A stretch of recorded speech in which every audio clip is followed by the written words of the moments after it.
Welcome to Denzinger's Dilemmas, a new series in which the sources of Catholic dogma are brought to light to aid the restoration of Catholic tradition.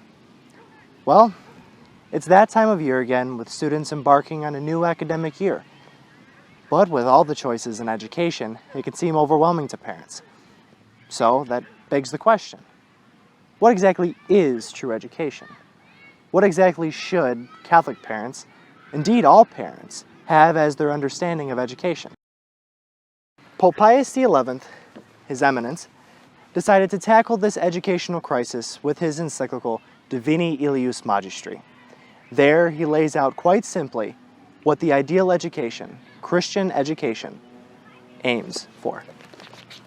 Christian education aims properly and immediately to make man a true and perfect Christian by cooperating with divine grace, namely to mold and fashion Christ himself in those who have been reborn in baptism, according to the clear statement of the Apostle, "My little children, of whom I am in labor again, until Christ be formed in you."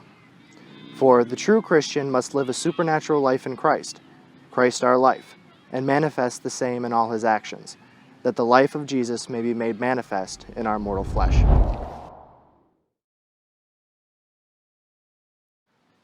Friends, one of the most important parts of Christian education is the traditional Catholic ethos.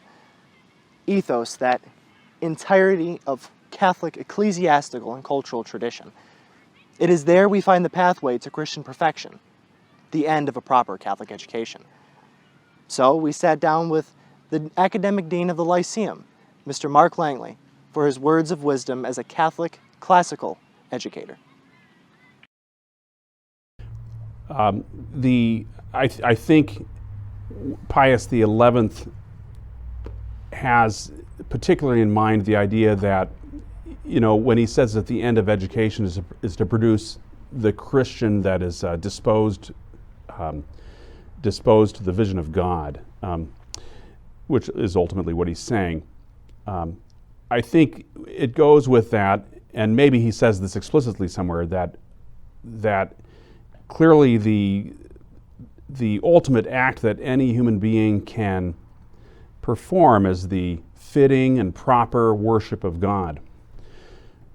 That act, especially through the holy sacrifice of the Mass, appears to be the ultimate act that any human being can perform, that act of worship.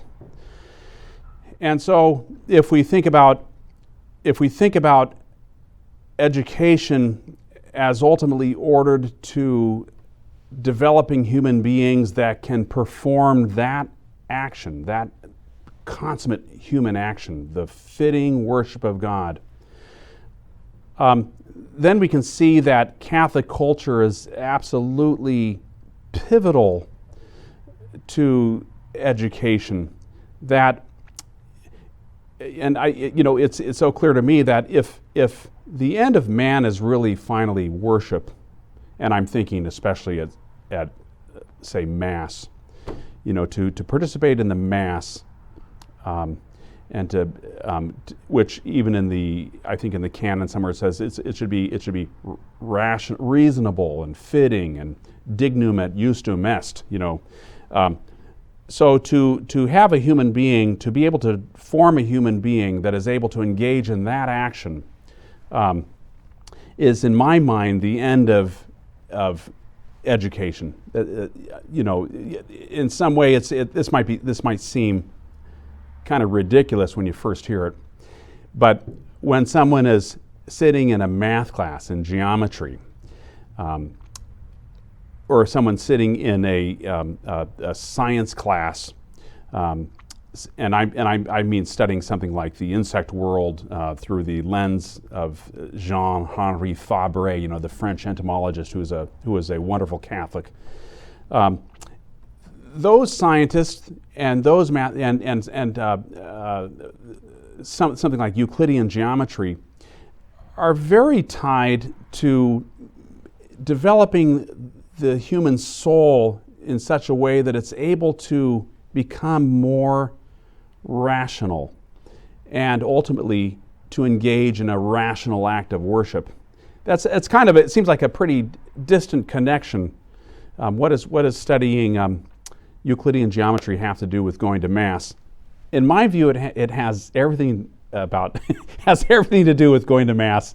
That the end of all of the individual courses, whether you're taking Latin or reading Shakespeare or you're reading Herodotus or any of these things, memorizing poetry, these are all about forming the soul with the right kind of culture that allows him to participate in the Mass, which is sort of the culminating action.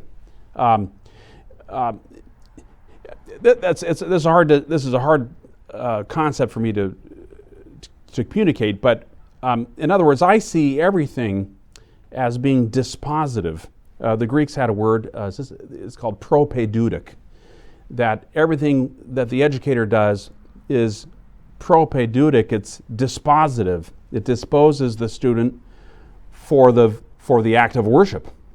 So that's why the entire curriculum at a Catholic school or at any school, when they talk about it being integrated, they mean, does each part of the curriculum develop the human soul in the way that it needs to be developed, such that it can engage in a fitting and proper and rational worship? So that's kind of a difficult idea, I think, but it seems to me that Pius XI is ultimately getting at that. He always mentions in the encyclical, you'll always find that this idea that grace builds on nature. And he says that. He says Christian education is not trying to put down secular learning as if the Catholic school or the Christian educator doesn't need to pay attention to the so-called secular sciences or arts.